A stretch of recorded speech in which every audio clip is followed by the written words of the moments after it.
बहेड़िया परिवार को बहुत बहुत साधुवाद है, जिन्होंने भगवान की अविरल भक्ति की कथा को रखकर संपूर्ण विश्व में प्रसाद की महत्वता को जानने का मौका दिया। क्योंकि एक प्रसाद की महत्वता क्या होती है, प्रसाद क्यों लगाया जाता है, उस प्रसाद को क्यों पाया जाता है, उस प्रसाद को क्यों लाया जाता है, ये हमको शिव प्रसाद शिव महापुराण की कथा से श्रवण करने का सौभाग्य मिला।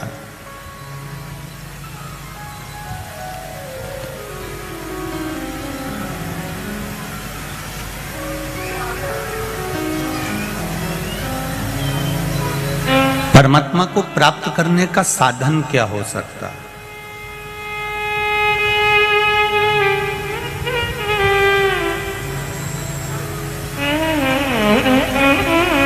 पूरा जब ये मन भटक जाता है, ये मन जब विचलित हो जाता है, तब परमात्मा के चरणों में कैसे पहुंचे?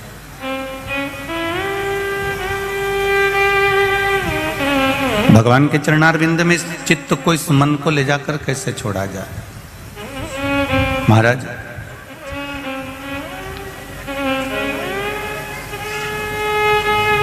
गोपियों के रोम रोम में श्याम है, हनुमान जी के रोम रोम में राम है, और शंकर भगवान को एक लोटा जल चढ़ाने वाले के रोम रोम में मेरा महादेव समाया हुआ होता है।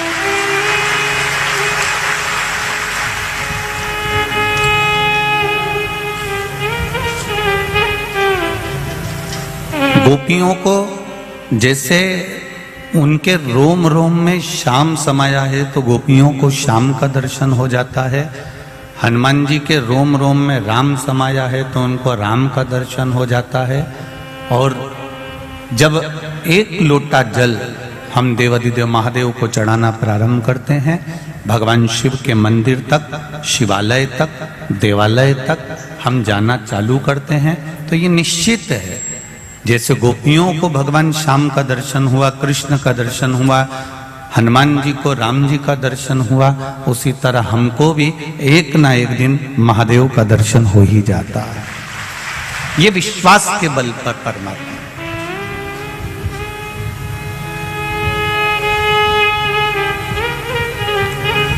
फौज में नौकरी शरीर देखकर होती है,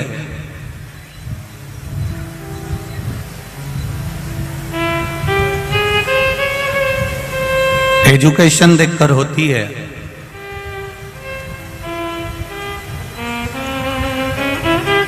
पर भगवान के भक्त की जो नौकरी है, भगवान के चरणारविंद की जो नौकरी है, वो ना एजुकेशन देखकर होती है, ना शरीर देखकर होती है, ना तुम्हारा कपड़ा देखकर होती है, ना तुम्हारा आभूषण देखकर होती है, ना तुम्हारा राजसी ठाट देखकर होती है। भगवान के भक्त की जो नियुक्ति होती है, वो केवल उसका हृदय देखकर होती है, उसका मन देखकर होती है। उसके मन के सिवाय वो कुछ नहीं देखता। निर्मल मन सो मोहि पावा, मोहि छल छिद्र कपट ना भावा।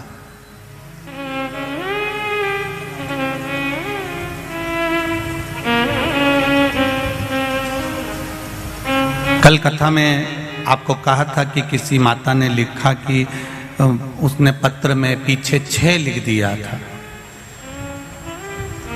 और हम उसको समझ नहीं पाए थे, तो फिर हमने बाद में जाकर बहुत देर तक हम उसका स्मरण करते रहे। आखिर ये 6 का मतलब क्या होता है, तब समझ में आया कि उसका मतलब होता है हे।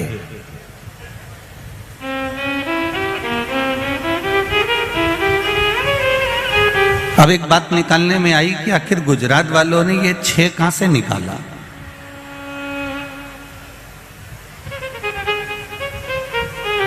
तब समझ में आया कि परम पूज्य संत शिरोमणि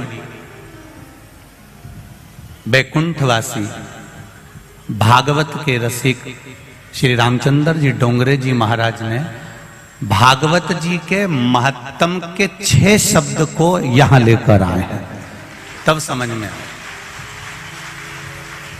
भागवत जी के महत्तम में, श्रीमद् भागवत के महत्तम में 6 अध्याय हैं और वो पूरे की पूरे 6 अध्याय ये कहते हैं कि आत्मदेव की कथा में ये वर्णन किया कि भगवान है। पूरे महत्तम में एक बात कहते रहे कि भगवान है, भगवान रहेगा, भगवान है। पूरी भागवत के महत्तम में 6 अध्याय में हर अध्याय में भगवान के होने की उपस्थिति को दर्शाया गया है कि भगवान है। तो वो जो 6 अध्याय हैं उन 6 को यहां लाकर रख दिया। इसका मतलब है कि हमारा पति 6 मतलब है।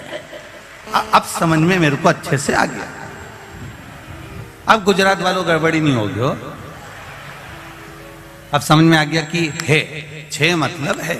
मतलब जैसे भागवत जी के महत्तम में 6 अध्याय हैं, 6 अध्याय का मतलब 6 अध्याय में ये वर्णन करा गया कि भगवान है, कृष्ण है, राम है। उसी तरह अब समझ में आ गया कि गुजरात वाले 6 जब भी बोलें तो समझ जाओ कि भोलेनाथ है। अब इनका 6 केवल अकेला नहीं रहा, अब ये प्रूफ हो गया, ये बिल्कुल प्रमाणित हो गया कि भगवान फिर है, बोल दिए 6 भगवान 6 मतलब भगवान अब 6। अब ये निश्चित हो गया कि मेरा देव अधिदेव महादेव 6। बस इतनी सी बात अब मेरे को गुजरात से मिल गई है। अब मैं इसको कहीं पे भी ले सकता हूं। अब अपने को अच्छे से मिल गया। धन्यवाद गुजरात वालों को जिन्होंने मुझे सिखा दिया, बहुत बहुत धन्यवाद। अब मैं इस बात का बिल्कुल प्रमाणित हो गया कि भगवान राम 6, भगवान कृष्ण 6, भगवान दत्त 6, माँ जगतजननी अम्बा 6, तो भगवान महादेव 6। मतलब शिव इस पृथ्वी पर सदा विराजमान है और उसको पाने का सबसे सुंदर तरीका है सारी समस्या का हल, एक लोटा जल। केवल शिव को पाने का एक आदित्य, एक आनंदित तरीका है, एक सुख